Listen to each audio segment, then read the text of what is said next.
Bismillahirrahmanirrahim. Assalamualaikum warahmatullahi wabarakatuh. Saya Warahatu Jannatul Umi dari kelas HKIA semester 5. Insyaallah hari ini menyampaikan materi terkait mata kuliah Qawaidul Fiqhiyah. Kita langsung masuk di materi, yaitu al-adatul muhakkamah. Adat kebiasaan dapat dijadikan hujjah, yang dapat dijadikan hukum. Nah, dasar-dasar kaidahnya salah satunya ada di dalam Quran surah Al-A'raf ayat 199, yaitu wa'mur bil urfi wa arid anil jahilin. Dan suruhlah orang-orang mengerjakan yang ma'ruf serta berpalinglah daripada orang-orang yang bodoh. Kemudian ada di dalam potongan Quran surah An-Nisa ayat 19, yaitu wa asiruhunna bil ma'ruf, dan bergaullah dengan mereka secara patut. Terdapat juga di dalam hadis Nabi, yaitu ma ra'atul muslimuna hasanan fahuwa indallahi hasanan wa ma ra'atul muslimuna syai'an fahuwa indallahi syai'an. Apa yang dipandang baik oleh orang-orang Islam, maka baik pula di sisi Allah, dan apa saja yang dipandang buruk oleh orang Islam, maka menurut Allah pun digolongkan sebagai perkara yang buruk. Hadis riwayat Ahmad, Bazar, Tabrani dalam kitab Al-Khabir dari Ibnu Mas'ud. Langsung kita masuk di cabang-cabang kaidah kelima ini. Kita masuk yang pertama, yaitu al-isti'malun nas hujjatu yajibu a'malu biha. Apa yang biasa diperbuat orang banyak adalah hujjah atau dalil yang wajib diamalkan. Contohnya, menjahit sebuah baju kepada penjahit. Sudah diketahui dan sudah menjadi kebiasaan bahwa yang menyediakan benang, jarum, dan bahan-bahan baju lainnya itu adalah penjahit. Kemudian kaidah kedua, inama tu'tabarul adat iza taradat au golabat. Tradisi itu bisa diiktibar sebagai acuan hukum ketika tradisi tersebut berlaku terus-menerus dan bersifat umum.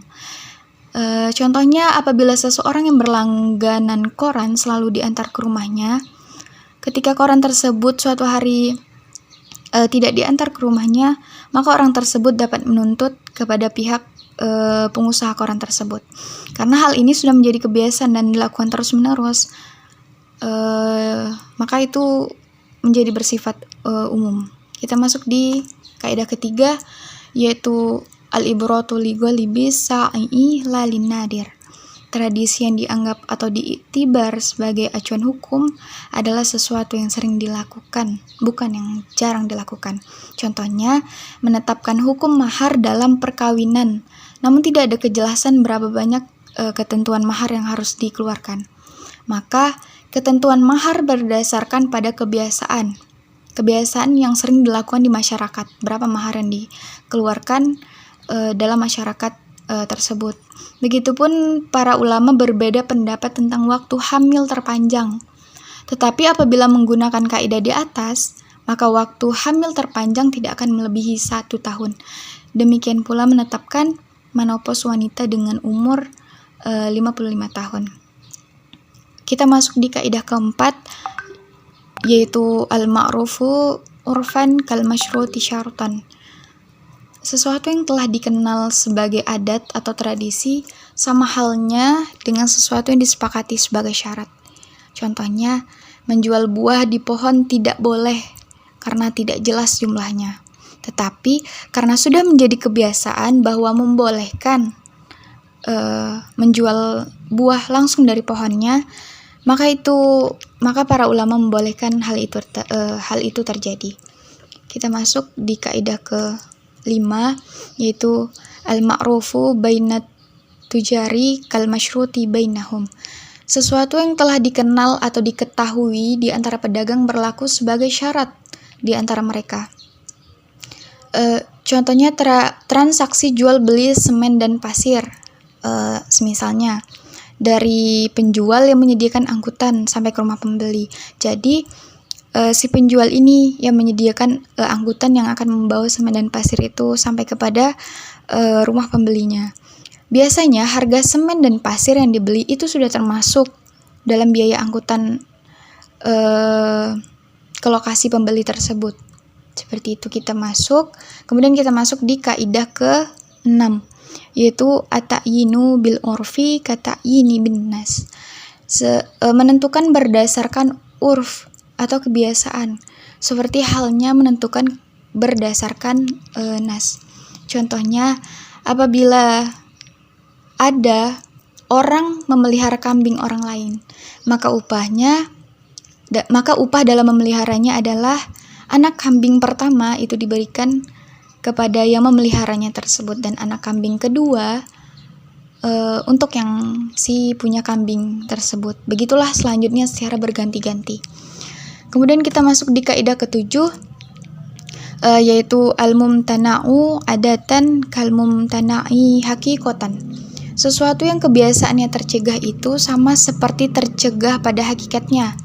Contohnya, seseorang mengaku bahwa tanah yang ada pada orang itu miliknya, tetapi dia tidak bisa menyertakan bukti di dalamnya, dia tidak bisa menjelaskan dari mana asal-usul tanah tersebut. Maka dari situ saja sudah tercegah pada hakikatnya bahwa itu benar bukan tanah milik orang tersebut. Kita lanjut di kaidah ke-8, yaitu hakikatu tusyraku bidalalati al-adat. Hakikat harus ditinggalkan sebab adanya tradisi yang menunjukkan. Contohnya, apabila seseorang membeli batu bata sudah menyerahkan uang muka, maka berdasarkan adat kebiasaan akad jual beli antara pembeli dan penjual itu telah terjadi.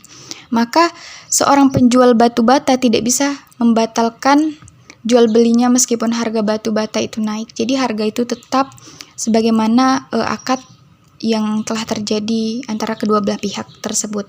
Kita masuk di kaidah terakhir, yaitu al-iznul urfi kal iznil lafzi.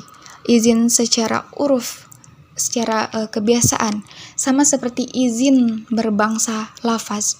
Contohnya, apabila tuan rumah menghidangkan makanan untuk tamu, tetapi tuan rumah belum mempersilahkan makan, maka tamu boleh memakannya.